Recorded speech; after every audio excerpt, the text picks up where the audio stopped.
Hi, I'm Anna. My life took a sharp turn 5 years into my marriage with Paul. We were your average couple. I was a teacher, he was a manager at an energy company, and life was pretty straightforward. Then, his dad passed away, leaving his mom, Elaine, all alone in their family house. It was then that Paul dropped the bombshell. "Anna, we need to talk," Paul said abruptly one night, his tone serious enough to make me pause mid-scroll on my phone. I looked up. "What's up? Everything okay?" He took a deep breath. "It's about Mom. She's alone in that old house since Dad passed. I think we should move in with her." I felt my stomach drop. Move in with Elaine? She and I were like oil and water. "Paul, are you serious? You know Elaine and I barely get along." He leaned against the kitchen counter, his expression firm. "I know, but she's my mom and she's struggling. Plus, we're just burning money on this rented apartment." I sighed, running a hand through my hair. "But this is our space, our home. Moving in with your mom, it's a whole different ball game." Paul's voice took on a pleading edge. "Please, Anna. It's not just about the space. It's about family. Mom needs us." I bit my lip, feeling cornered. "Your mom needs us or you need your mom?" He frowned. "That's not fair, Anna. It's not like I'm asking you to live in a dump. It's a huge house, plenty of room for all of us." I crossed my arms, feeling the tension rise. "And what about our life here? Just uproot everything because Elaine snaps her fingers?" Paul's tone hardened.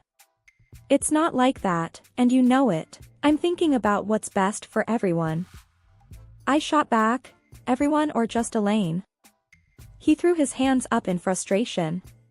"Damn it, Anna, can't you just try to see the bigger picture here?" I glared at him. "I am looking at the bigger picture, Paul. Our life, our independence, not just playing happy families in that gloomy old house of hers." The argument went in circles, but eventually, I caved. For Paul. For the sake of peace. But deep down, I dreaded every bit of it. Moving day came, and it was as uncomfortable as I imagined. Elaine's house was this imposing, old structure with rooms that echoed and a constant chill in the air. Elaine greeted us with a stiff smile. "Welcome to my home. I expect you to respect my ways." I forced a smile, trying to keep the peace. "Of course, Elaine. We appreciate you letting us stay." But living with Elaine was like living with a hawk. She had a comment for everything. "Don't put the dishes away like that," or, "You're overwatering the plants." It was relentless. One night, after a particularly harsh critique on my cooking, I exploded to Paul in our room. "I can't do a damn thing right for your mother. It's like living with a drill sergeant." Paul rubbed his temples, looking equally frustrated. "Anna, just give it time. She's old and set in her ways." I threw my hands up. "Great, so we just tiptoe around her till the end of time?" He didn't have an answer, and honestly, neither did I. This house, with its constant surveillance and Elaine's scrutinizing eyes, was suffocating. Life in Elaine's house was turning into a daily grind. Just when I thought I could handle it, Paul dropped another bombshell. It was a lazy Sunday afternoon, and I was trying to find some peace in the garden when he came out. "Anna, we need to talk," Paul said, leaning on the garden gate. I looked up, feeling a knot in my stomach. "What now, Paul?" He took a deep breath. "I think you should quit your job and stay home. We're spending a fortune on a nurse and housekeeper for Mom. It makes more sense." I stood up, anger rising. "Quit my job? Paul, I love teaching. It's not just about the money." He ran his hand through his hair, his tone getting edgy. "I know, but think about it. It'll make things easier around here." I shook my head, disbelief washing over me. "So, what? I just become a full-time maid and nurse? That's not the life I want." Paul's voice rose. "It's not about what we want, Anna. It's about what's practical. My mom needs us." I glared at him. "No, your mom needs you. I didn't sign up to be her caretaker." He shot back. Well, things change, Anna. We need to adapt. Adapt. That word felt like a slap. I loved my job, my independence. This wasn't adapting, this was sacrificing. You know what, Paul? Fine. I'll do it. But don't expect me to be happy about it. He sighed, a look of relief crossing his face. Thank you, Anna. It means a lot. But it didn't feel like a victory. It felt like I was losing a part of myself. Quitting my job was hard, but the days that followed were harder. I was now a full-time housekeeper, nurse, and cook. Elaine, as always, had her 2 cents to add about everything. Those curtains need a wash, she'd say, or, the soup is too salty. It was endless. One day, I snapped. Elaine was criticizing the way I ironed her clothes, and I couldn't take it anymore. Elaine, can you just stop? I'm doing my best here. She looked taken aback. Well, I'm sorry if I have standards, Anna. I threw the iron down, my voice shaking with frustration. I'm not your servant, Elaine. I'm your son's wife. I'm here trying to help, and all you do is criticize me. There was a moment of tense silence, and then Elaine's expression softened slightly. I know you're trying, Anna. I'm just used to things a certain way. I sighed, feeling the tension drain out of me. I know, Elaine. But I'm not you. I have my way of doing things. From that day on, things were slightly better. Elaine toned down her criticisms, and I tried to accommodate her quirks. It was a fragile truce, but it was better than the constant battles. As time dragged on in Elaine's house, the atmosphere grew tenser, almost suffocating. Paul's behavior became increasingly distant and elusive. He was always late from work, and when he was home, he might as well have been invisible, holing up in the spare room like it was his sanctuary. One evening, unable to bear the silence and distance anymore, I cornered him in the kitchen. Paul, what's going on with you? You're hardly here, and when you are, it's like you're not even my husband anymore. He avoided eye contact, stirring his coffee absent-mindedly. Work's a nightmare right now, Anna. Just piles of stress. I leaned back against the counter, my arms folded. I get stress, Paul. But this feels like you're shutting me out. You're here, but you're not really here. He exhaled heavily, his gaze still fixed on his coffee. I don't know what you want me to say, Anna. I'm just really tied up with stuff. I wanted to believe him, to understand, but something inside me screamed that there was more to it. Then there was Lucy, Paul's sister, who made it her mission to add to the tension. Each visit from her was a trial. She'd look around the house with a sneer and quip, still stuck in this old dump, huh? I usually bit my tongue, but one day her taunts hit a nerve. Not all of us have the luxury to mooch off others, Lucy. I shot back. She just cackled, her voice grating on my nerves. Oh, look at you, playing the martyr in a haunted house. Pathetic. I clenched my jaw, holding back a barrage of words. Paul, ever the silent bystander, offered no defense. His silence was like another jab, another confirmation of the growing gulf between us. The biggest shift, however, came with Elaine. One day, she called for Lucy, her voice frail and desperate. Lucy, I need help with a bath. I can't manage on my own anymore. Lucy's response was cold and cutting. Help yourself, Mom. I'm not your caretaker. Elaine broke down in tears, and my heart couldn't take it. Despite our rocky history, I couldn't leave her in that state. I helped her with a bath, and something between us changed that day. Elaine started to warm up to me, treating me less like an intruder and more like a daughter. It was a welcome change, but it also highlighted how far Paul and I had drifted apart. The house felt colder, emptier, despite Elaine's newfound warmth towards me. The walls seemed to echo with the growing silence between Paul and me, a chasm that seemed to widen with each passing day. The chill in our home grew colder each day. Paul's late nights at work became a norm, and our conversations turned into mere whispers of their former selves. It was during one of these fleeting interactions that Paul dropped a new piece of news that would add to the growing pile of secrets and lies. "Anna, I got an apartment near work," he said nonchalantly, as if he was talking about the weather. I almost dropped the dish I was cleaning. "An apartment? Why on earth would you need that?" He leaned against the door frame, avoiding my gaze. "It's just practical, Anna. Saves me the commute, especially with the late nights." I felt a surge of anger and confusion. "And you just decided this without talking to me? What are we, roommates now?" He shrugged, his indifference cutting deep. "I thought you'd be happy, less stress about me coming home late." I shook my head, disbelief coloring my tone. "Happy? Paul, this feels like you're living a double life. What's next? You'll tell me you have a second family there?" He sighed, rubbing his forehead. "Don't be dramatic, Anna. It's not like that." I wanted to push further, to break through his nonchalant facade, but I knew it was futile. The conversation ended there, as did many of our conversations those days. The true shock came a few days later, in a candid conversation with Elaine.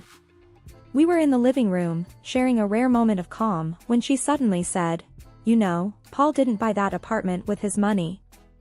I looked at her, puzzled. "What do you mean?" She hesitated, then continued, "He used my savings. He said it was an investment. He even put it in my name." I felt my heart sink. "He's been using your money? And you're okay with this?" Elaine shrugged, a sad look in her eyes. "I couldn't say no. He's my son. But I thought you should know." I was speechless. Paul's secret apartment was one thing, but using his mother's savings, and under the guise of an investment? It felt like the man I married was slipping away, replaced by this stranger with secrets and lies. A few days later, I confronted Paul about it. "Paul, why didn't you tell me the apartment was bought with your mom's money?" He was unapologetic, almost defiant. "Because I knew you'd react like this. It's an investment, Anna. It's not a big deal." I couldn't believe his audacity. "Not a big deal? You're gambling with your mom's savings. And keeping it from me? What else are you hiding?" He turned away, ending the conversation with a dismissive wave. "You wouldn't understand, Anna. It's business." Business. That word felt like a chasm between us, an excuse for everything that was going wrong in our marriage. Living in Elaine's old, dreary house was taking its toll on me. The walls, once probably vibrant, now echoed a somber tone, and every creaking floorboard seemed to whisper secrets. One day, I just couldn't take it anymore.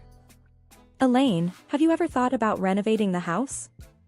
I asked over breakfast. It could use some freshening up. Elaine looked up from her tea, surprised. "Renovate? I haven't thought about it in years. It's such a big task." I nodded, feeling a spark of enthusiasm. "I know, but it could really brighten up the place. Maybe just start with a new coat of paint or some new wallpaper." Elaine considered it for a moment. "Well, I suppose it wouldn't hurt to bring some new life into this old house. But are you sure you're up for it?" I smiled, eager for a project. "Absolutely. It'll be a good change." And so, it began. I threw myself into the renovation, painting walls, choosing wallpapers, and even attempting to restore some of the old furniture. It was hard work, but it felt good, like I was breathing life back into the house and, in a way, into myself. One day, while I was up to my elbows in paint, Paul walked in. He looked around, his expression one of shock and disbelief. "What the hell, Anna? What are you doing to my mom's house?" I stood up, wiping the sweat from my brow. "I'm renovating, Paul, like I told Elaine. It's time this place got a little love and care." Paul's face reddened. "You had no right to start changing things without asking me. This is my family home, not some DIY project." I felt my temper rise. "Your home? When was the last time you even cared about this place, Paul? I'm doing something good here." He took a step closer, his voice rising. "You're overstepping, Anna. You always do this, take control and push everyone else aside. I stared at him, incredulous. Take control? Paul, I'm trying to make this gloomy place livable. Maybe if you spent more time here, you'd see that. Before Paul could retort, Elaine walked in. What's all this noise about? Paul turned to her. Mom, did you know about this? About her changing the house? Elaine looked from me to Paul, then back again. Yes, I did. And I'm glad she's doing it. This house needed a change, and Anna's doing a wonderful job. Paul looked like he'd been slapped. But it's our family home. Elaine cut him off, her tone firm. It's my home, Paul. And I want this. Anna has every right to do what she's doing. Paul stormed out of the room, leaving me and Elaine in an awkward silence. I felt a mix of victory and sadness.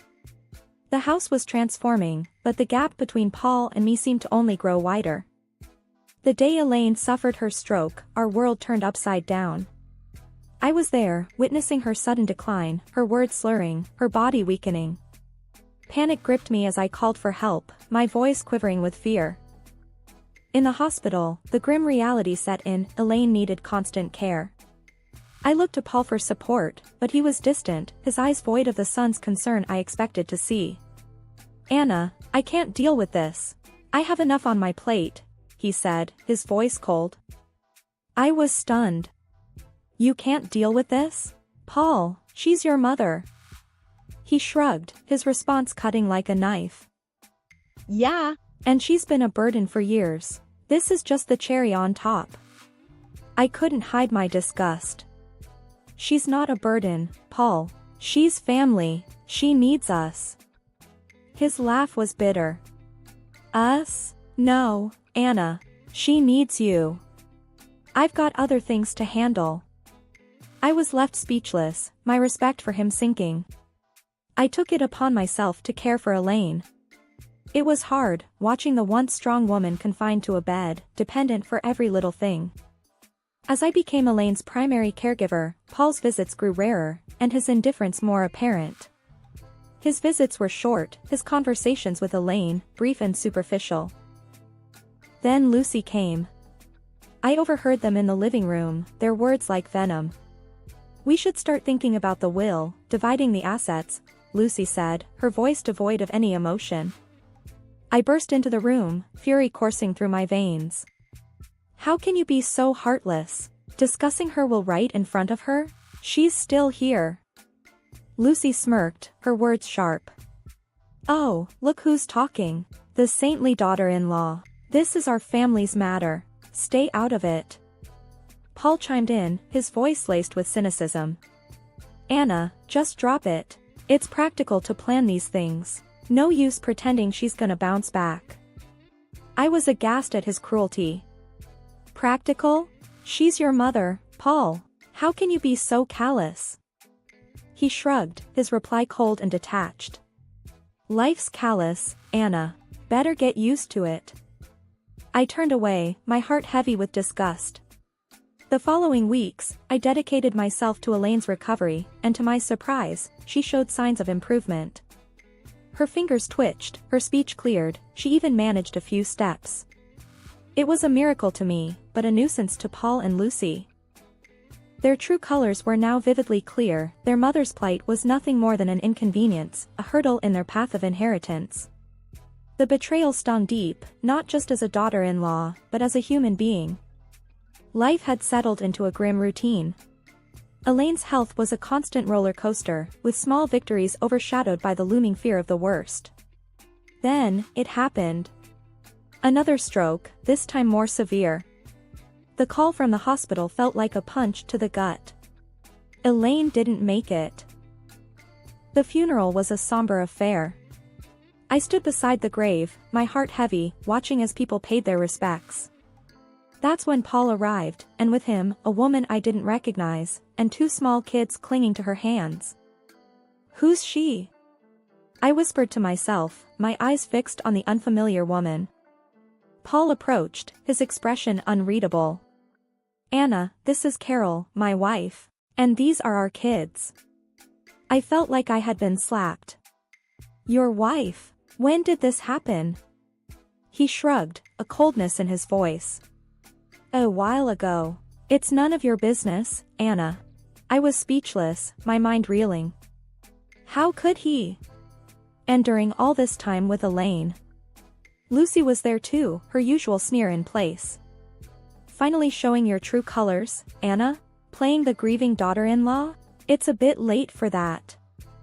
I glared at her, my voice laced with contempt. I was here for Elaine when you both abandoned her. Don't you dare judge me. Paul interjected, let's just get this over with. We have other matters to discuss after. The funeral ended, and the gathering moved to Elaine's house for the will reading. Paul and Lucy were like vultures, eagerly awaiting their share. The lawyer began reading the will, and that's when the bombshell dropped. Everything, the house, the money, all of it, was left to me. Paul's face went from smug to shocked. What the hell? This can't be right. Lucy was fuming. This is bullshit. She was our mother. How could she leave everything to this nobody? I stood there, stunned, not sure how to feel. Happy? Vindicated? It all felt hollow. Paul turned to me, his voice filled with accusation. You manipulated her, didn't you? Turned her against us. I shook my head, disbelief and anger mixing in my voice. I did nothing but care for her, which is more than I can say for you. The lawyer intervened. Elaine was very clear in her will. Lucy was seething. This is not the end. We'll contest this. There's no way we're letting her get away with this. As they left in a huff, I stood there, alone in the house that was now legally mine. The walls that had witnessed so much pain, betrayal, and love. I looked around, feeling the weight of Elaine's last act of kindness, and the burden of a broken family's scorn. The house felt different now, like it was echoing with Elaine's last wishes. I was sitting there, holding the will, still trying to get my head around everything. Elaine had left it all to me, and Paul and Lucy were raging mad about it. They came back the next day, all fired up. You really think you can just take everything? Paul burst out as soon as he stepped in. I looked up, tired but standing my ground. Elaine decided this, Paul. It was her choice. Lucy was red in the face, yelling, You tricked a sick old lady. We won't let you get away with this. I stood up, fed up with their nonsense. Tricked? I was there for her, unlike you two. She chose to leave it to me. Paul was fuming. So, you think you've beaten us? You think you can just snatch everything away? I let out a heavy sigh. I didn't snatch anything, Paul. Elaine gave it to me because she knew I actually cared. Their yelling didn't stop, but it was just noise against the truth I knew. I was there for Elaine when they weren't. The lawyer showed up with a video Elaine had made. Her voice filled the room, and she said it clear as day. I left everything to Anna because she was like the daughter I never had. She was there when my own kids weren't. She deserves it all. The room went quiet. Paul looked like he'd been punched in the gut, and Lucy started crying, finally realizing what they had done. After that, Paul and Lucy left, and all their threats just fell flat. I was alone in the big house, surrounded by the past and thinking about the future. I decided to divorce Paul. It was tough, but it had to be done. He and his new family had to move to a rental place. Lucy had her own mess to deal with, her debts and bad choices were catching up to her. As for me, I was standing in my new house, feeling sad but also kind of excited. Elaine's will wasn't just about the house and money. It was like she was telling me to be strong and make my own way. I decided to start over, use what Elaine left me to build something new for myself. The house, once a reminder of tough times, was now a place for new beginnings.